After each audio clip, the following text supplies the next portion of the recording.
नमस्कार दोस्तों, स्वागत है आपका अपने YouTube चैनल कृति विद्या ट्यूटोरियल्स में। मैं हूं मिथिलेश वर्मा और आज हम लोग देखेंगे क्लास 10th का मैथमेटिक्स। चैप्टर का नाम होगा द्विघात समीकरण, क्वाड्रेटिक इक्वेशन। इससे पहले हम लोग समझें कि समीकरण कहते किसे हैं। चूंकि द्विघात समीकरण, तो द्विघात भी देखेंगे और समीकरण भी। तो समीकरण किसको कहते हैं? समीकरण का अंग्रेजी होता है इक्वेशन। इक्वेशन किसको कहते हैं? जैसे जिसका LHS भी मतलब लेफ्ट हैंड साइड और राइट हैंड साइड हो तो उसे हम लोग इक्वेशन कहते हैं। जैसे 2x + 9 = 6। देखिए ये LHS है ना, बायां पक्ष है और दायां पक्ष है। तो जहां आपको बायां पक्ष और दायां पक्ष मिले तो उसे हम लोग क्या कहते हैं? इक्वेशन कहते हैं। तो यह एक इक्वेशन है आपका 2x² + 3x + 4 बराबर 0। देखिए बायां पक्ष दायां पक्ष, तो ये भी आपका इक्वेशन हुआ, समीकरण हुआ। तो समीकरण में बायां पक्ष और दायां पक्ष दोनों होना चाहिए। बायां पक्ष और साथ ही साथ आपका दायां पक्ष दोनों यदि मौजूद है तब वह समीकरण कहलाएगा। बस। अब समीकरण भी बहुत प्रकार के होते हैं। जैसे एक रैखिक समीकरण। एक रैखिक समीकरण मतलब बायां पक्ष दायां पक्ष होगा जब पावर एक हो। जैसे देखिए 2x + 6 = 12। तो x पे पावर क्या है? 1। यदि x पे पावर 1 है, या तो कहिए कि सिंपली लिखा हुआ है इस तरह से 3x + 9 = 16। तो x पे पावर 1 है, तो जब एक पावर रहे ना तो उसे हम लोग कहते हैं रैखिक समीकरण, मतलब लीनियर इक्वेशन। ध्यान दीजिएगा, थोड़ा थोड़ा हम लोग इंग्लिश भी देखें तो आगे साइंस पढ़ने में आपका बहुत ही सहूलियत होने वाला है। तो एक रैखिक समीकरण मतलब क्या होता है? Linear equation. तो ये लीनियर इक्वेशन क्यों कहलाया? क्योंकि x पे पावर क्या है? 1। ये भी आपका लीनियर इक्वेशन कहलाएगा, लेकिन वेरिएबल यहां 2 चर हो गया, एक x और एक y। ये भी आपका रैखिक समीकरण हुआ, लेकिन इसमें कितने चर हैं? 2 चर। कौन कौन? x और y। इसमें एक ही चर है जो जिसका नाम क्या है? x। तो रैखिक समीकरण ये देख लिए, रैखिक समीकरण में पावर हर जगह क्या मिलेगा आपको? 1। तो उसको हम लोग कहते हैं रैखिक समीकरण। आइए देखते हैं द्विघात समीकरण किसको कहते हैं। द्विघात, द्वि मतलब 2 और घात मतलब पावर। जब पावर आपको 2 दिखाई दे तो समझ लीजिएगा कि आपका कौन समीकरण है? द्विघात समीकरण। द्विघात समीकरण इसको कह सकते हैं 2x² + 8x + 1 = 0। आप देख पा रहे हैं कि x पर पावर कितना है? 2। तो मैक्सिमम यदि 2 पावर हो तो ये क्या कहलाएगा? आपका द्विघात समीकरण कहलाएगा। द्विघात समीकरण। और द्विघात समीकरण में x का 2 वैल्यू आएगा। जब भी हम लोग इसका वैल्यू निकालेंगे तो x का 2 वैल्यू हमें मिलेगा। तो द्विघात समीकरण का जो स्टैंडर्ड फॉर्म होता है वह होता है ax² bx + c = 0। यही स्टैंडर्ड फॉर्म है किसका? द्विघात समीकरण का। और यहां ध्यान दीजिएगा, ये ≠ 0। ये कुछ 0 नहीं होना मांगता है। ये 0 हो जाएगा तो फिर ये द्विघात समीकरण नहीं रहेगा। इसीलिए शर्त है कि ये 0 नहीं होना चाहिए। तो ये क्या हुआ? ये किसको कहते हैं? तो ये कहते हैं x² के गुणांक को। x² के गुणांक को हम लोग क्या कहते हैं? ये कोफिशिएंट ऑफ x²। इसको अंग्रेजी में बोलें तो हम लोग बोलेंगे कोफिशिएंट ऑफ x²। x, हाँ, b क्या है? तो b है आपका x का गुणांक। b किसको कहते हैं? x का गुणांक। या तो कहिए कि कोफिशिएंट ऑफ x। अंग्रेजी में हम लोग बोलेंगे कोफिशिएंट ऑफ x। और c जो होता है, c जो है वह है अचर है, मतलब कहिए कि ये कांस्टेंट है। कांस्टेंट है। तो ये क्या हुआ? x² के गुणांक, b x का गुणांक और c क्या है? अचर है। तो हम लोग अंग्रेजी और हिंदी थोड़ा देखेंगे तो आपका आगे आपको पढ़ने में, हायर एजुकेशन में आपको बहुत मदद मिलेगा इससे। इसलिए आइए मेरे साथ आगे बढ़ते हैं, इसको देखते हैं आगे क्या होगा। तो A X square plus B X plus C is equal to 0, जहां ये इज नॉट इक्वल टू 0, 0 ये नहीं होना चाहिए, तो यह कहलाता है द्विघात समीकरण। और द्विघात समीकरण है तो एक्स का 2 वैल्यू आएगा, तो हम लोग ए बी सी किसको कहते हैं समझे। तो ए बी सी के बाद एक डी भी होता है जिसको कहते हैं डिस्क्रिमिनांट, ठीक है, हम लोग उसको कहते हैं डिस्क्रिमिनांट, मतलब विवेचक। हाँ, हम लोग इसको हिंदी में बोलते हैं विवेचक। डी का जो फॉर्मूला हम लोग पढ़ते हैं बी स्क्वायर माइनस क्या पढ़ते हैं 4ac। दो मूल यदि माने कि दो मूल किसको कहें, तो यदि दो मूल हम लोग अल्फा और बीटा मान लें, अल्फा और बीटा दो मूल मान लें, तो alpha plus beta is equal to हम लोग फॉर्मूला पढ़े हैं माइनस बी बाय ए, और alpha into beta is equal to हम लोग पढ़े हैं सी बाय ए।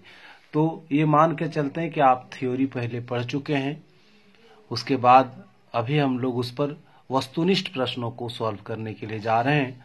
तो अब वस्तुनिष्ठ प्रश्न आइए देखते हैं। मैं ये मान के आपको पढ़ा रहा हूं कि आप थ्योरी पहले पढ़ चुके हैं। तो आइए देखते हैं आज का पहला प्रश्न ऑब्जेक्टिव में। यदि द्विघात समीकरण px इज इक्वल टू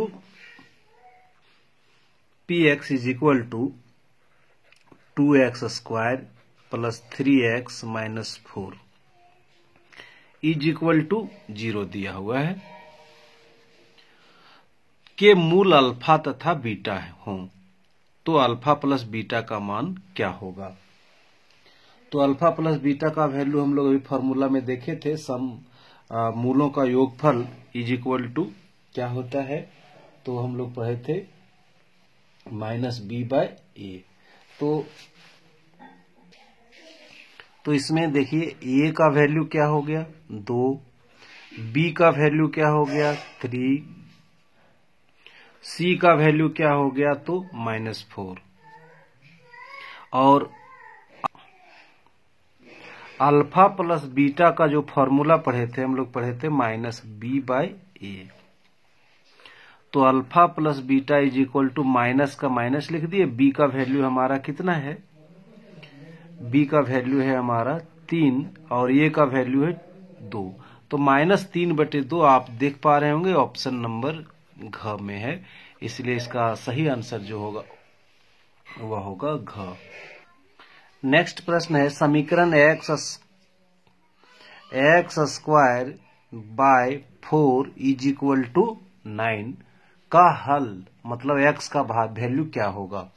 तो यदि इक्वल में हो तो हम लोग क्रॉस मल्टीप्लिकेशन करते हैं, कहिए कि तिर्यक गुना करते हैं, तो इसको इससे और इसको इससे गुना कर X square is equal to हमारा क्या होगा 36। तो स्क्वायर को उधर हटाएंगे तो क्या हो जाएगा x इज इक्वल टू √36, और √36 को हम लोग क्या कह सकते हैं, वो कि रूट के अंदर प्लस और माइनस रहता है, और 36 का वर्गमूल जो होता है वह 6 होगा, और आप इसको देख पा रहे होंगे कि इसका जो सही आंसर है वह होगा ग।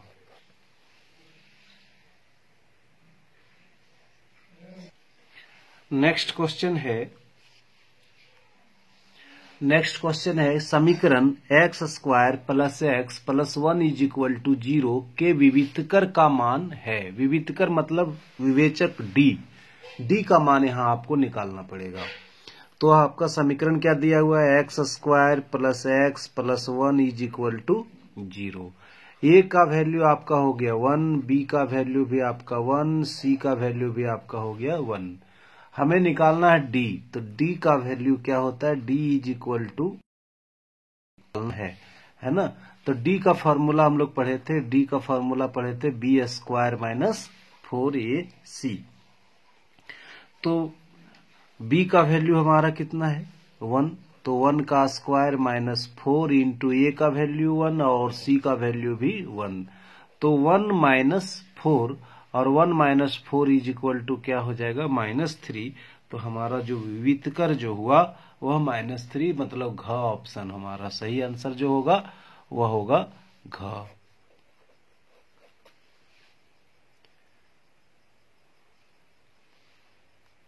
तो मित्रों, आप भी क्लास 10th की तैयारी कर रहे होंगे, और यदि आप और बेहतर तैयारी करना चाहते हैं तो आप मेरे व्हाट्सएप ग्रुप से जुड़ने के लिए मेरे व्हाट्सएप नंबर 99 345 76 402 पर निम्न जानकारियां आप शेयर करें, जिससे आप अपना नाम, क्लास, ब्लॉक और डिस्ट्रिक्ट लिख करके मेरे व्हाट्सएप नंबर पर सेंड कर दें। इससे होगा क्या कि मैं अपने आप को व्हाट्सएप ग्रुप से जोड़ लूंगा, और उसमें जब आप व्हाट्सएप ग्रुप से जुड़ जाएंगे तो आप ऑनलाइन एग्जाम दे करके आपकी तैयारी कितनी हो पाई है वो आप देख सकेंगे। घर बैठे आप अपना तैयारी का मूल्यांकन कर सकते हैं। इसके लिए आपको चाहिए एक व्हाट्सएप नंबर, इसमें हम लिंक भेजेंगे, लिंक से आप एग्जाम दे करके साथ ही साथ रिजल्ट आपको मिलेगा। और भी व्हाट्सएप ग्रुप से आपको फायदा ये होगा कि आप हमारे एग्जाम रिलेटेड या कहिए कि आप अपने board exam related new updates जो होंगे वो आपको मैं बता दूंगा। मॉडल क्वेश्चन आपको बताऊंगा, गैस क्वेश्चन भी आपके लिए उपाय करेंगे, नए ट्रिक और टेक्निक्स भी आपको बताएंगे। आप कैसे पढ़े हुए चीज को ज्यादा दिनों तक याद रख सकेंगे, इस चीज को भी बताएंगे।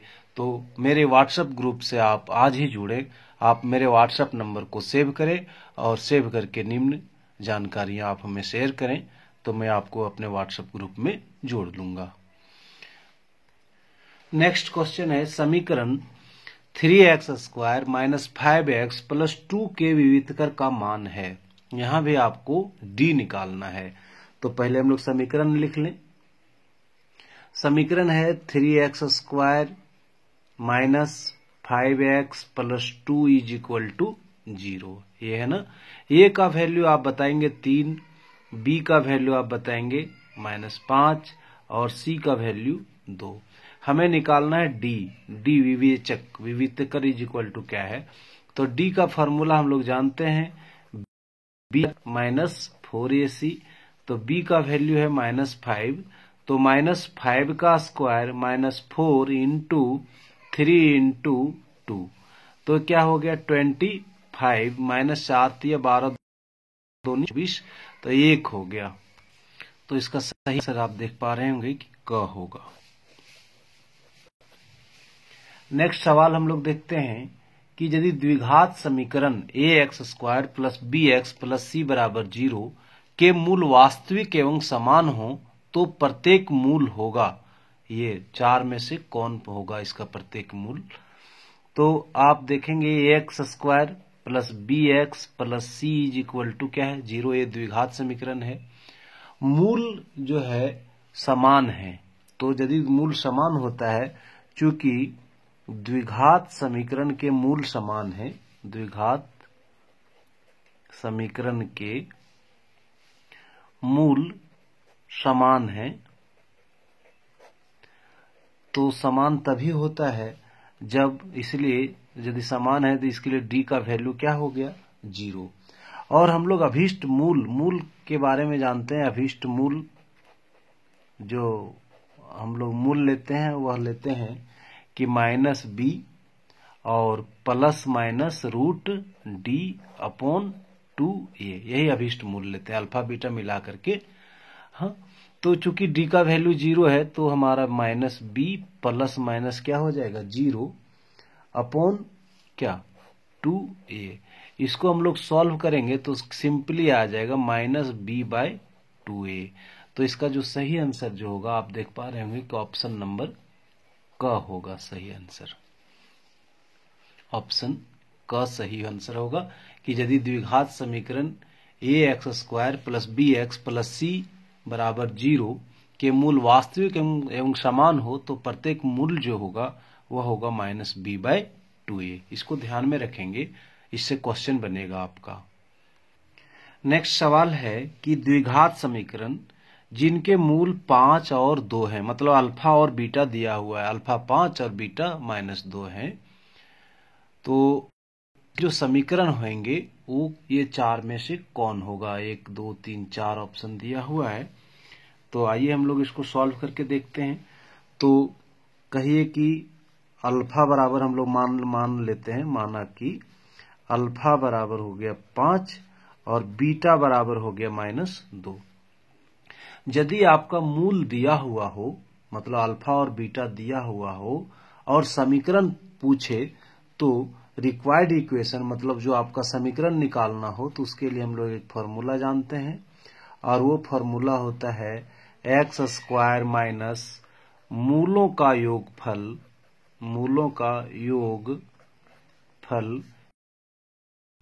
प्लस मूलों का गुणनफल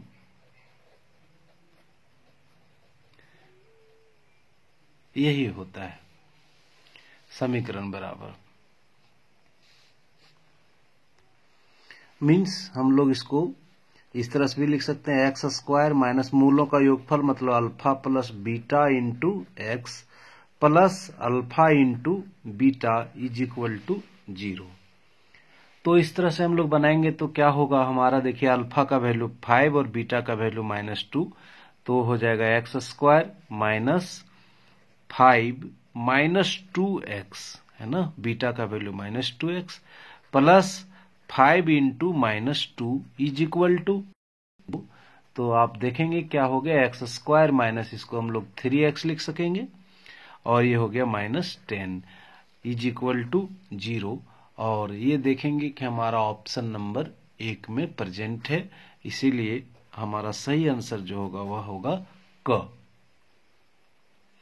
तो इस फॉर्मूला को आप ध्यान में रखेंगे।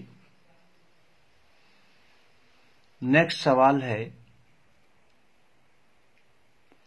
कि द्विघात समीकरण ax² plus bx plus c बराबर 0 के मूल समान होंगे यदि, कब मूल समान होंगे ये आपको बताना पड़ेगा। तो मूल समान कब होता है, जब d का वैल्यू 0 हो जाता है। तो d इज इक्वल टू, यहां लिखेंगे ऐसे, चूंकि द्विघात समीकरण के मूल समान हैं, द्विघात समीकरण के मूल समान हैं, यदि मूल समान है तब क्या होता है हम लोग जानते हैं, इसीलिए d का वैल्यू क्या हो जाएगा 0। और d का फॉर्मूला हम लोग जानते हैं, d का मूल समान होंगे यदि, समान होंगे, मूल द्विघात समीकरण के मूल समान होंगे यदि क्या होना चाहिए, d का वैल्यू 0 होना चाहिए। That means b² minus 4ac is equal to 0। तो हम लोग इसको ऐसे भी लिख सकते हैं कि b² is equal to 4ac। तो b² is equal to 4ac हमारा ऑप्शन नंबर क में प्रेजेंट है। हम लोग नेक्स्ट प्रश्न है, देखेंगे द्विघात समीकरण जिसके मूल दिए हुए हैं, मतलब अल्फा और बीटा दिया हुआ है, तो उसका समीकरण निकालना है। तो हम लोग देखे थे अभी समीकरण निकालने के लिए, तो अल्फा इज इक्वल टू हम लोग मान लेते हैं, माना alpha is equal to 2 plus √5 और beta is equal to 2 minus √5। समीकरण के लिए हम लोग क्या देखें, समीकरण x² minus alpha plus beta x plus alpha into beta is equal to 0। तो बस बैठा दीजिए x² minus alpha plus beta, जब दोनों को जोड़ेंगे तो ये प्लस और ये माइनस कट जाएगा, तो कितना हो जाएगा, जोड़ेंगे तो हो जाएगा 4x। ये देखिए जोड़ लीजिए, आप जोड़ना चाहें तो 2 प्लस √5 प्लस 2 माइनस √5, तो ये और ये कट जाएगा, देखिए 4 आया, प्लस अल्फा इंटू बीटा मतलब 2 प्लस √5 इंटू 2 माइनस 5, ए प्लस बी इंटू ए माइनस बी, बोलिए a² माइनस b² मतलब कितना हो जाएगा 16 माइनस 5, मतलब कितना हो जाएगा, 1 मिनट, 16 नहीं 2 का स्क्वायर होगा, 2 का स्क्वायर मतलब 4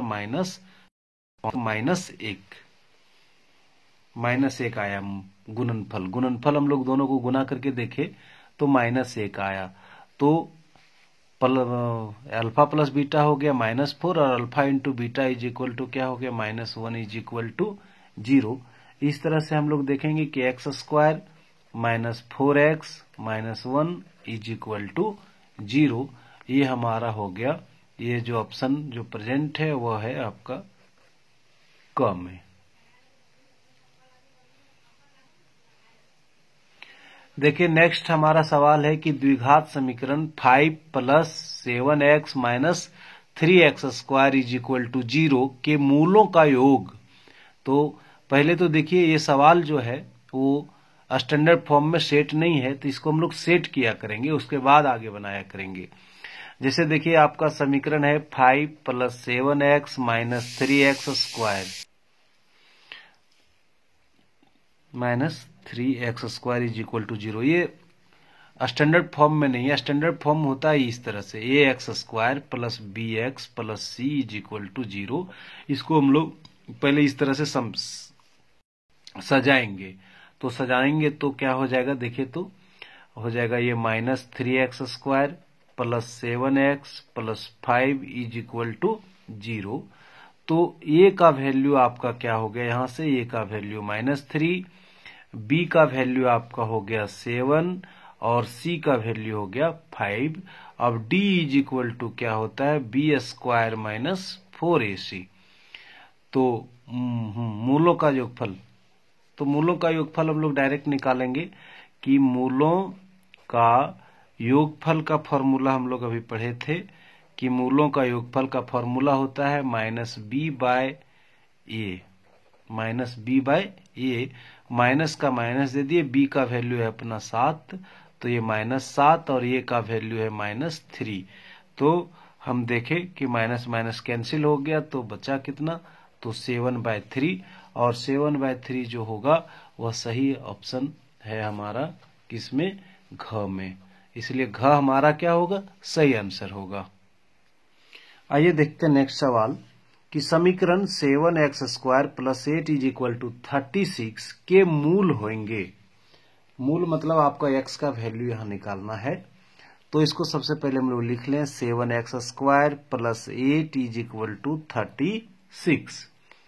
ये देखिए स्टैंडर्ड फॉर्म में नहीं है, इसको हम लोग इस तरह से भी लिख सकते हैं 7x square is equal to 36 - 8। तो क्या हो गया 7x square is equal to 36 में 8 जब घटा देंगे तो हमारा क्या आएगा, घटा लेंगे तो 28 आएगा। इसीलिए आप देखेंगे कि x square is equal to हो जाएगा 28/7 मीन्स क्या हो गया 4। तो x square is equal to हो गया 4, स्क्वायर हटाएंगे तो उधर रूट चढ़ जाएगा, तो x इज इक्वल टू हो जाएगा प्लस माइनस यहां रहता है, तो इसीलिए x का वैल्यू हो जाएगा +-2, और +-2 आप देख ऑप्शन नंबर ख में है, इसलिए सही उत्तर हमारा जो होगा वो हो जाएगा ख। नेक्स्ट सवाल है कि द्विघात समीकरण, ये द्विघात समीकरण के मूलों का गुणनफल क्या होगा। तो सबसे पहले देखिए कि स्टैंडर्ड फॉर्म में सेट नहीं है द्विघात समीकरण, तो पहले इसको स्टैंडर्ड फॉर्म में हम लोग सेट करेंगे, उसके बाद ही हम लोग आगे मूलों का गुणनफल निकाल पाएंगे। तो आइए द्विघात समीकरण जो दिया है उसको हम लोग लिख लें। द्विघात समीकरण, द्विघात समीकरण है 1/x स्क्वायर -1/4x और इज इक्वल टू 1/3। तो ये प्लस में इधर आएगा तो क्या हो जाएगा, माइनस में हो जाएगा, तो हो जाएगा 1/2x square -1/4x -1/3 is equal to 0। LCM की हम लोग बात करें 2, 4 और 3 का एलसीएम यदि हम देखें तो 12 हो जाएगा, एलसीएम 12 हो जाएगा। तो 2 से 12 को डिवाइड करेंगे तो 6 आ जाएगा, तो 6x स्क्वायर -4 से 12 को लगाएंगे तो 3x और 3 से 12 को डिवाइड करेंगे तो 4 आ जाएगा, इज इक्वल टू 0। ये क्रॉस मल्टीप्लीकेशन होकर के वहां 0 हो जाएगा, तो बोलिए क्या हो जाएगा 6x square -3x -4 is equal to 0। हम लोग इसको क्वाड्रेटिक इक्वेशन का स्टैंडर्ड फॉर्म में ले आए हैं। अब ये इज इक्वल टू कितना हो गया, a is equal to 6, b is equal to -3 और c इज इक्वल टू -4। हमें निकालना है मूलों का गुणनफल। तो मूलों का गुणनफल जो होता है, तो मूलों का गुणनफल हम लोग जानते हैं होता है, इसका फॉर्मूला c/a। तो c का वैल्यू हो गया -4 और a का वैल्यू हो गया 6। तो -4/6 इसको कैंसिल करेंगे, 2 दूनी 4, 2 तिया 6, मतलब -2/3। और ये आप देखेंगे कि ऑप्शन नंबर किस में है, ख में प्रेजेंट है। तो हमारा सही आंसर जो होगा -2/3 ख होगा इसका आंसर। तो मित्रों, यदि आपको वीडियो यदि समझ में आ रहा होगा और यदि आपके सिलेबस के लिए फायदेमंद है तो आप मेरे वीडियो को जरूर लाइक करें। और एक पोलाइट रिक्वेस्ट है आपसे कि यदि अब तक आप मेरे चैनल को सब्सक्राइब नहीं किए हैं तो प्लीज सब्सक्राइब करके बेल आइकन्स को जरूर दबा दें। इससे होगा क्या कि मैं जब भी वीडियो डालूंगा तो इसकी सूचना आप तक तुरंत पहुंचेगी। Thank you. जरूर सब्सक्राइब करके अपने दोस्तों के बीच में भी वीडियो को शेयर कर दें। नेक्स्ट प्रश्न है, द्विघात समीकरण ये cx² plus bx plus a के मूलों का योगफल है। तो हम लोग इक्वेशन को लिख लेते हैं, cx² plus bx plus a is equal to, यहाँ पर हम लोग बात करें कि a का वैल्यू कितना हो जाएगा, तो a का वैल्यू x² के कोफिशिएंट को कहते हैं, तो a का वैल्यू हो गया c। a b c प्राप्त कर लेते हैं और b का वैल्यू हो गया b और c के स्थान पर है हमारा a। तो मूलों का योगफल का फॉर्मूला हम लोग पढ़े हैं कि मूलों का योगफल इज इक्वल टू होता है फॉर्मूला -b/a। तो माइनस का माइनस लिख लिए, b का वैल्यू b है, लेकिन और a के जगह पर हमारा क्या है, c। देखिए a के जगह पर हमारा क्या है, c, तो -b/c हो जाएगा। इसलिए आंसर जो सही सटीक आंसर होगा हमारा वह होगा।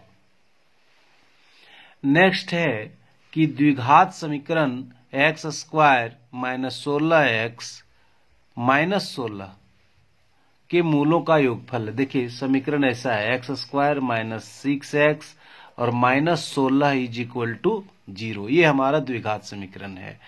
तो इसका मूलों का योगफल, तो a का वैल्यू हम लोग बोलेंगे a, b का वैल्यू -6 और c का वैल्यू हम लोग बोलेंगे -16, है ना। तो मूलों का योगफल इज इक्वल टू क्या होता है, मूलों का योगफल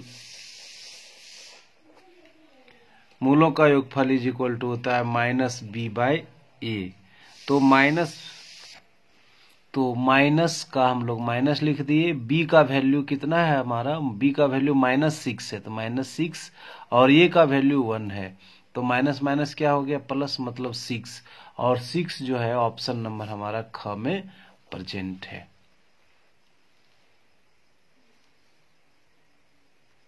तो मित्रों, ये वीडियो आपको कैसा लगा? यदि अच्छा लगा होगा तो लाइक बटन जरूर दबा दीजिएगा।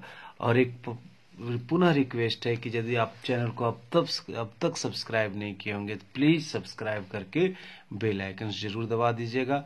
धन्यवाद कि आपने शुरू से अंत तक मेरा वीडियो देखा, इसलिए आपको तहे दिल से धन्यवाद।